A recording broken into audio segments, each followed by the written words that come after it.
Cerca Teleeuropa sul tuo Play Store o Apple Store e scarica la nostra app.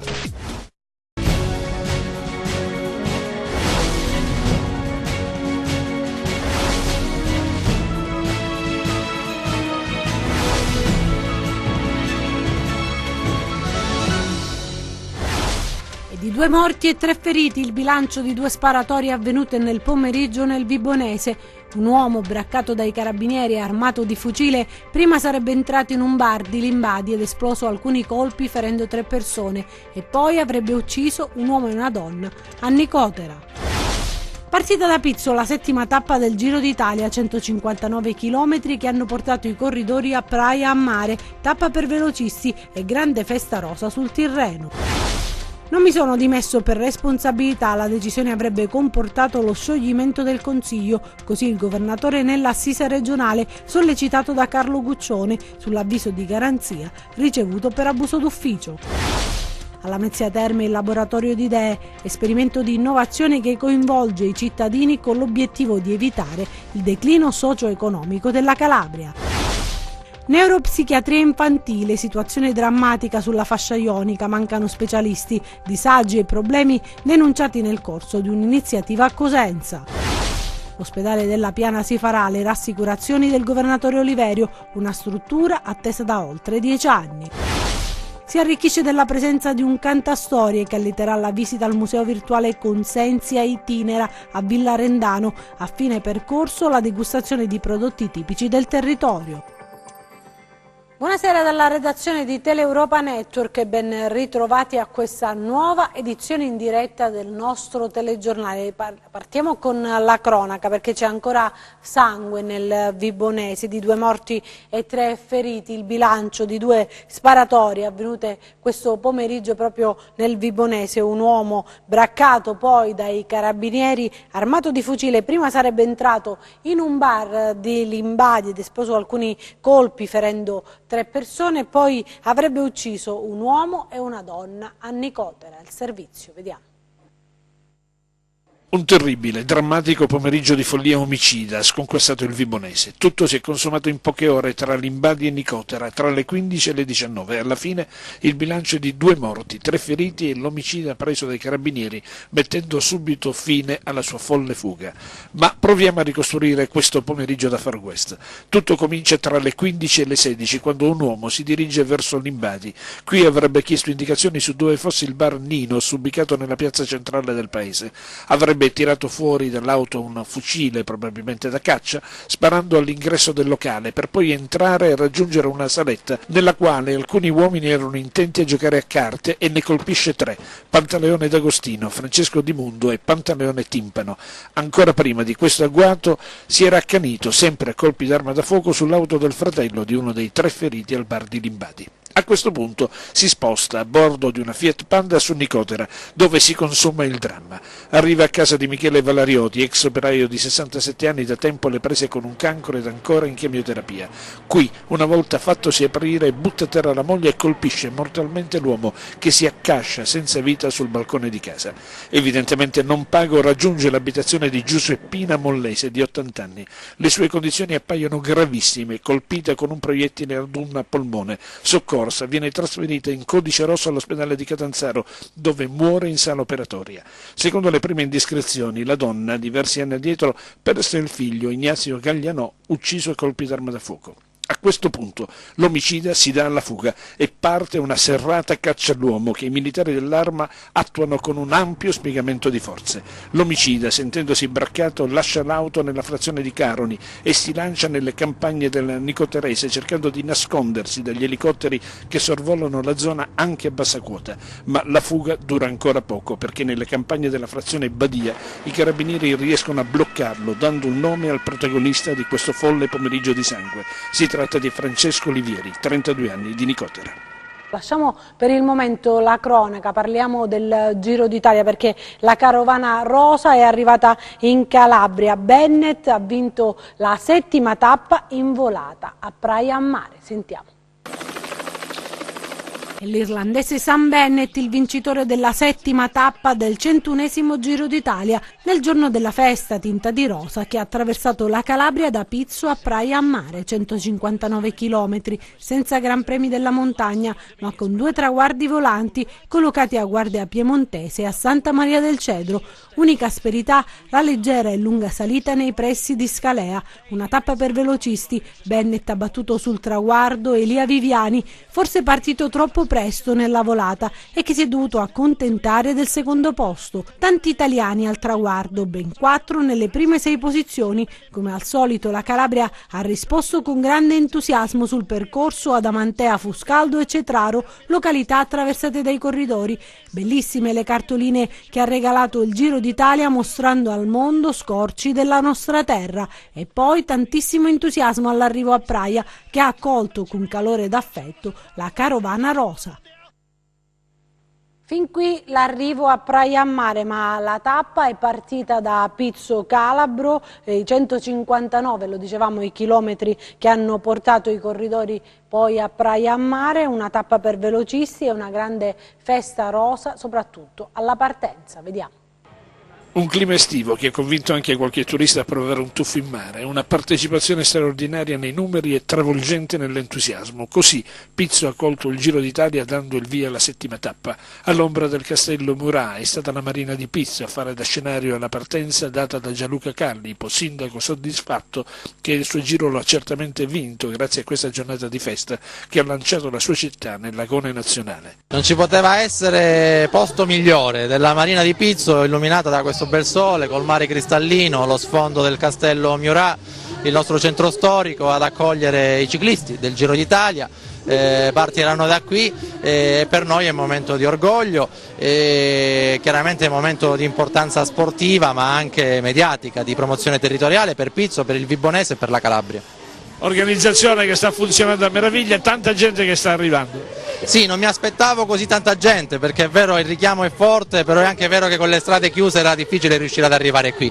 Invece migliaia di persone sono arrivate, scuole, ragazzi, giovani, meno giovani, famiglie, è una giornata di festa. Questa 7ª tappa non è considerata particolarmente impegnativa, con 2 traguardi volanti a Guardia Piemontese e a Santa Maria del Cedro, unica leggera asperità di giornata la lunga e blanda salita che da Scalea porta ai 10 km dall'arrivo, una classica tappa per velocisti, come conferma un grande campione presente a Pizzo, Francesco Moser. Oggi sarà una tappa per i velocisti perché siccome ne hanno poche credo che non se le fanno scappare, non permetteranno che vadano via le fughe. Quindi la classica bagarra ci sarà sicuramente. La volata speriamo che la facciano corretta, perché le volate è sempre un pericolo, perché lì si viaggia a 60-70 all'ora e basta niente per la caduta. E ora la politica: non mi sono dimesso per responsabilità. La decisione avrebbe comportato lo scioglimento del Consiglio. Così il governatore nell'assise regionale, sollecitato dal consigliere Carlo Guccione sull'avviso di garanzia ricevuto per abuso d'ufficio. Sentiamo. Non si amano più da diverso tempo, dopo aver condiviso una lunga e intensa stagione elettorale. Mario Oliverio e Carlo Guccione. Ebbene, i due non perdono occasione per ribadire la distanza che c'è tra uno e l'altro. L'ultima occasione, in ordine di tempo, in cui hanno trovato l'occasione per manifestare la disistima politica, si intende, la riunione del Consiglio regionale.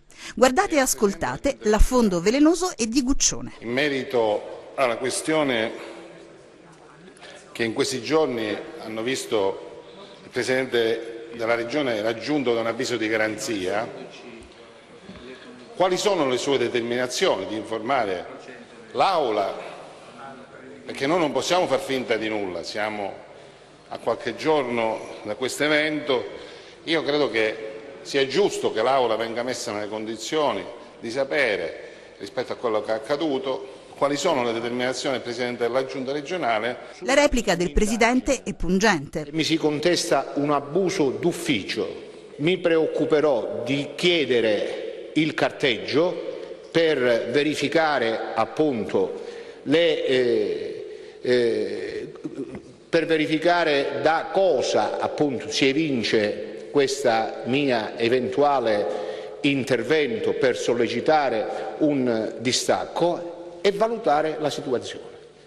La ringrazio per avermi dato la possibilità di informare il Consiglio regionale circa appunto il merito di questa comunicazione. Tutto chiarito? No, i problemi e le diffidenze rimangono. Appuntamento alla prossima puntata. E nasce a Lamezia Terme la rete La Calabria che vogliamo, l'obiettivo è evitare il declino socio-economico della nostra regione. Sentiamo. Parte da Lamezia Terme l'esperimento di innovazione sociale che vuole evitare quello che i promotori chiamano declino socio-economico della Calabria, l'incontro laboratorio di idee da cercare, partecipare e condividere per cambiare la rotta di questa regione, insomma il paradigma del pensiero, non rassegnarsi all'inevitabile. Stiamo avviando i lavori di questa rete regionale che vorremmo chiamare La Calabria che vogliamo ed è un momento molto importante perché le adesioni che abbiamo raccolto sono significative di una sensibilizzazione sul territorio a questioni di crescita economica. I promotori puntano anche ad una legge regionale sulla partecipazione dei cittadini e dei comuni. Tutto quello che si fa in Calabria rivolto verso l'istituzione, dai cittadini alle istituzioni, poi non trova nessun riscontro perché manca proprio questo tipo di legge.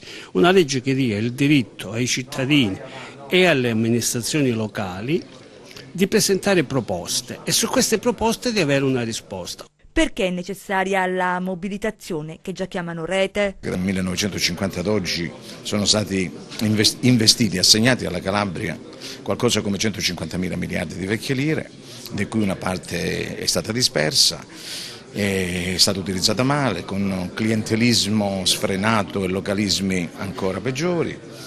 E pertanto credo che sia opportuno non continuare a dare a questa politica, a questa sottocultura politica, la gestione della Regione Calabria.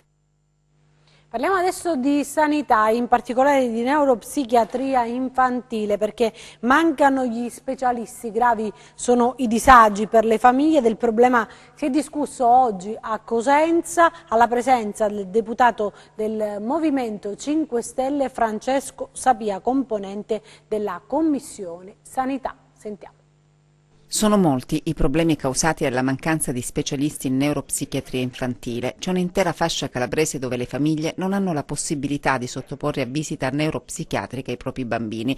Le criticità si riscontrano presso i distretti sanitari Ionio Nord-Sud, area Corigliano-Rossano dell'azienda sanitaria provinciale di Cosenza. Un problema evidenziato oggi a Cosenza dal deputato del Movimento 5 Stelle Francesco Sapia, componente della Commissione Sanità, e dal garante regionale per l'infanzia Antonio Marziale, che più volte ha sottolineato la necessità di una maggiore tutela dei minori in fatto di sanità. La Calabria è strutturalmente uno dei territori più depressi d'Italia. Sulla sanità bisogna fare presto, perché se no si rischia di rimanere sempre sul binario ad aspettare il treno che passa. C'è la progettazione dei nuovi ospedali, si parta, perché fin quando rimangono solo progetti sulla carta non è che si parte mai. I genitori sono spesso costretti a lottare non solo contro la malattia e il disagio dei propri figli, ma anche contro una burocrazia che frena e ostacola.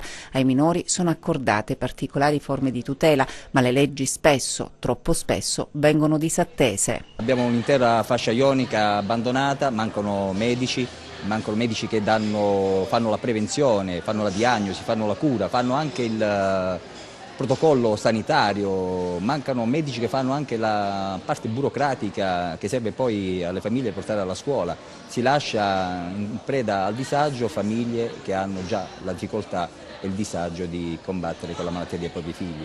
E stiamo parlando di minori, i minori vanno tutelati, c'è una normativa ben precisa e che deve essere rispettata. Ci vuole molto più personale sanitario, perché senza personale non si riesce a fronteggiare la grave crisi sanitaria che attualmente attanaglia la Calabria.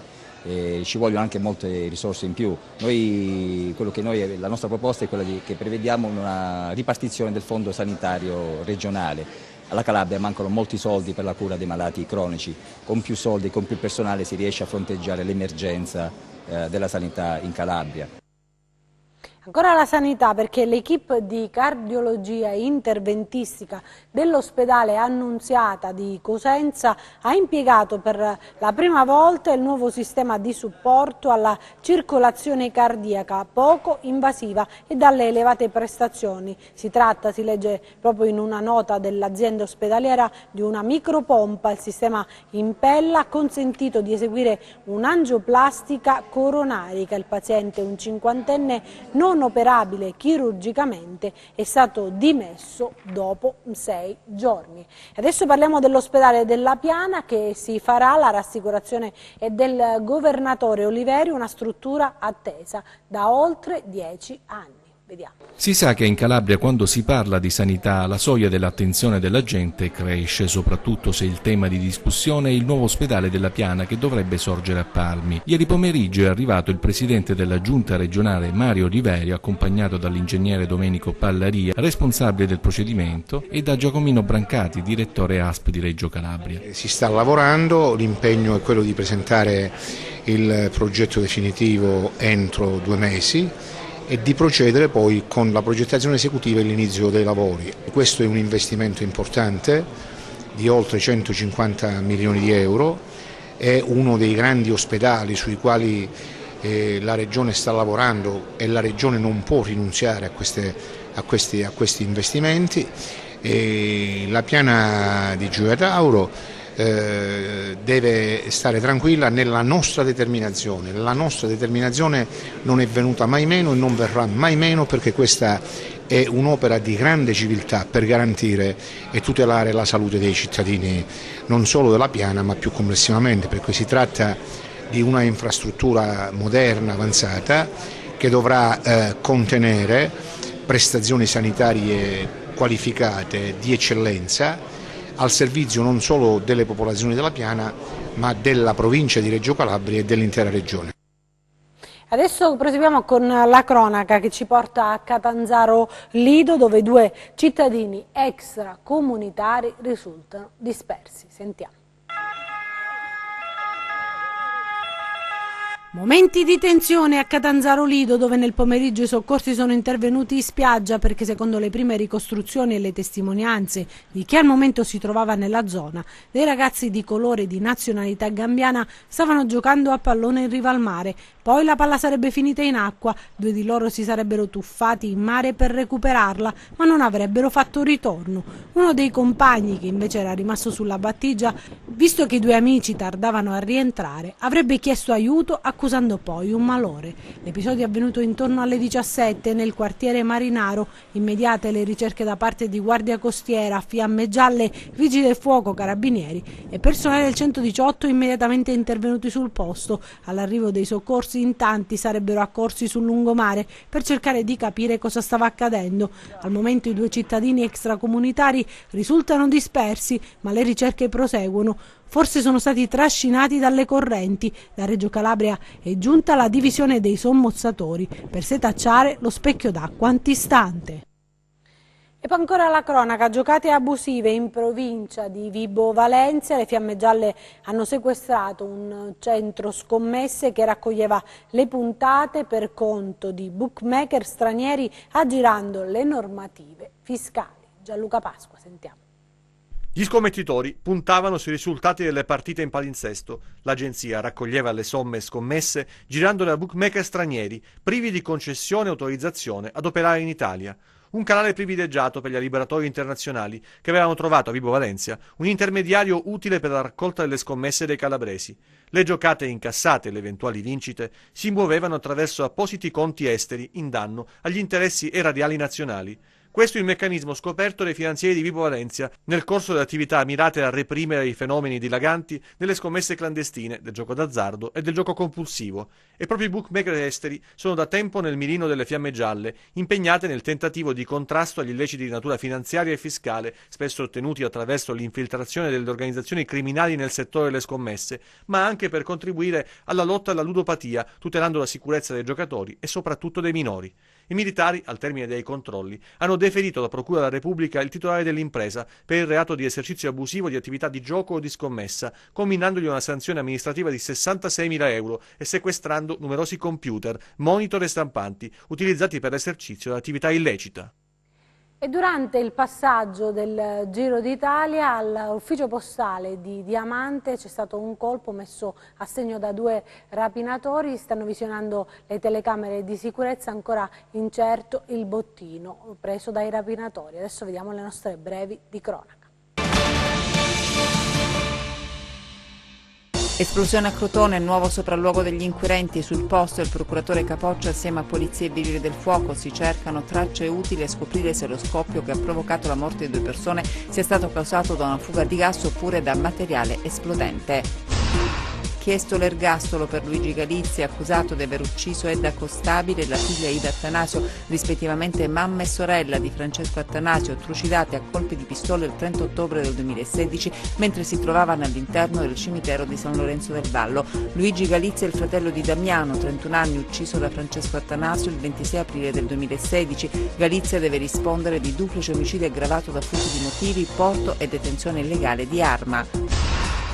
Le Fiamme Gialle di Sibari hanno arrestato in flagranza di reato 2 persone originarie di Corigliano Calabro che trasportavano sulla loro auto circa 60 grammi di marijuana. La vettura è stata intercettata ad un posto di controllo sulla strada provinciale 252. Il passeggero dell'auto, alla vista dei militari, ha tentato di lanciare qualcosa dal finestrino, ma è stato notato dai militari che hanno recuperato 2 involucri di plastica contenenti complessivamente circa 60 grammi di marijuana. Nell'abitazione dei 2 ventenni inoltre sono state rinvenute 10 confezioni contenenti compresse e fiale di diverse sostanze dopanti illegali.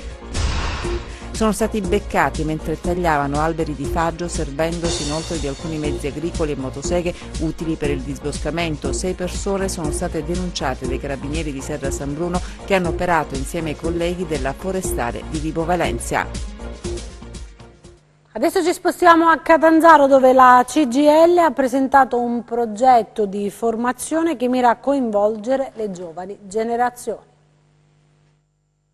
Si chiama La CGIL suona la campanella, è l'iniziativa del sindacato presentata a Catanzaro, un progetto sulla formazione con il coinvolgimento di 3 classi di istituti superiori che parteciperanno ad uno stage formativo. Vogliamo contribuire a far sì che questi giovani crescono con la consapevolezza che il mondo sindacale, in particolare il mondo CGIL, è un patrimonio storico da valorizzare, è un patrimonio storico da interiorizzare. La nascita della Camera del Lavoro, le battaglie, le lotte intraprese dal sindacato raccontate attraverso filmati, documenti e fotografie agli studenti. Abbiamo portato i nostri materiali per raccontare la nostra storia, una storia più che centenaria, che riteniamo importante far conoscere non soltanto all'interno dell'organizzazione, ma anche e soprattutto all'esterno e soprattutto ai tanti ragazzi e giovani. Un progetto dunque che mira a coinvolgere le giovani generazioni. Abbiamo inteso avvicinarci al mondo dei giovani, raccontando la nostra storia, raccontando il nostro passato, ma soprattutto per essere presenti nell'oggi e nel domani e per fargli anche comprendere che la storia serve a ricordare ma anche a essere vicini alle nuove generazioni per le battaglie fatte e per le battaglie che ci aspettano in futuro. Adesso ci spostiamo a Belmonte Calabro, sul Tirreno Cosentino, per il progetto Ex Convento che promuove l'integrazione attraverso l'arte. L'incontro nel giardino dell'ex convento di Belmonte Calabro, la proiezione del film Sierra Nevada in concorso a Cannes nel 2016, poi la musica, i ritmi della nostalgia per i romeni e della scoperta per i residenti del piccolo borgo del Tirreno Cosentino. La festa è tra le iniziative di Viaggiare sul Fuoco, Canto Senza Fine, nell'ambito del progetto Ex Convento, sostenuto dal Ministero dei Beni e delle Attività Culturali e del Turismo, unico progetto calabrese ad essere stato finanziato nella sezione spettacolo del bando Migrarti. La cultura unisce 2018, obiettivo l'integrazione. Il progetto Ex Convento è il progetto residenziale della nostra attività, in quanto operiamo all'interno di questo spazio che è un patrimonio immateriale, in questo caso un convento di Cappuccini del 1600, dove all'interno di questo spazio abbiamo pensato di integrare diverse funzioni. È casa, ci abitiamo, quindi è un luogo privato, ma diventa anche spazio pubblico. È il primo appuntamento che noi apriamo a tutti, libero, e anche se già nei giorni scorsi abbiamo incontrato le scuole di Belmonte e la comunità rumena che vive in questo territorio per iniziare a ragionare su su cosa fare, su come lavorare, su come procedere, e iniziare a raccogliere anche dai bambini, dai ragazzi, delle informazioni relative alla nostra tradizione. Bisogna prima conoscersi meglio per poter poi conoscere anche un'altra cultura. Il percorso progettuale iniziato ad aprile si chiuderà il 21 giugno. Ed ora a Cosenza, dove c'è un percorso alla scoperta del museo virtuale Consenzia Itinera a Villa Rendano, che adesso è allietato anche dalla presenza di un cantastorie e da alcune degustazioni enogastronomiche. Vediamo.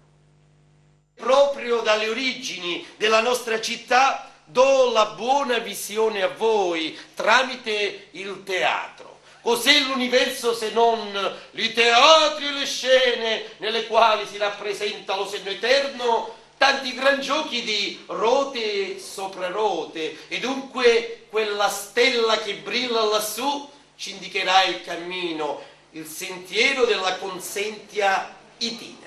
Il prologo spettacolarizzato ha dato il via per oltre 50 visitatori al percorso di scoperta di Consenzia Itinera, uno dei primi musei virtuali italiani, realizzato all'interno delle sale di Villa Rendano, la sontuosa dimora storica nel cuore del centro storico di Cosenza.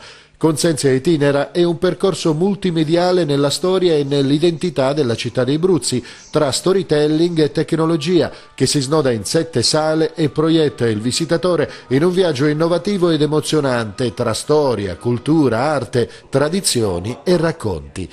Per salutare l'arrivo della bella stagione, la Fondazione Attilio ed Elena Giuliani ha arricchito la conclusione del percorso con la degustazione di prodotti tipici e i racconti del cantastorie sotto le stelle sul terrazzo panoramico. Benvenuti in terrazza, voi qui di conoscenza stellare, fate vostra virtù.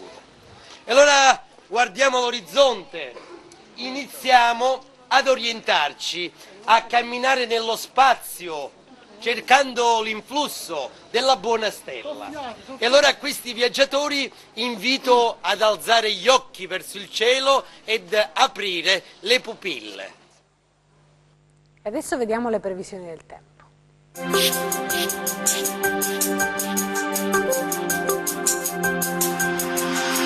Benvenuti nello spazio delle previsioni del tempo a cura dello staff di Meteo in Calabria. Nelle prossime ore assisteremo ad un parziale rialzo sia dei valori di geopotenziale che di pressione sulla nostra penisola, a partire dalle regioni meridionali.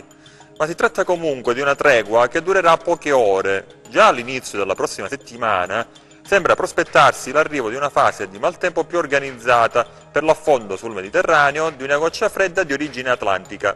Diamo ora uno sguardo invece alle previsioni in dettaglio per la nostra regione nelle prossime 48 ore. Sabato avremo condizioni iniziali di cielo parzialmente nuvoloso su quasi tutta la regione, con un graduale miglioramento a partire dal tardo pomeriggio. Nelle ore centrali si potranno avere piogge moderate sui monti di Sila, Pollino, Spromonte, nonché su Piana di Sibari. Probabili deboli piogge anche su Valle del Crati e Marchesato Crotonese. Andiamo ora ad analizzare invece il comportamento previsto per mari e venti. Sabato su Tirreno i venti soffieranno da ovest-nord-ovest e con mari che risulteranno ovunque mossi. Su Ionio avremo venti moderati da sud-ovest sul Golfo di Corigliano, tra il debole e moderato da nord-ovest altrove, con mari ovunque poco mossi o mossi. Bene, prima di salutarci vi rinnovo l'invito a consultare il nostro portale online all'indirizzo www.meteoincalabria.it, nonché alla nostra pagina Facebook all'indirizzo facebook.com/meteoincalabria, dove vi ricordo potrete interagire direttamente con lo staff di Meteo in Calabria. Anche per oggi è tutto, arrivederci al prossimo appuntamento. Anche per noi è tutto, io mi fermo qui, grazie per averci seguito e buon proseguimento con i nostri programmi, arrivederci.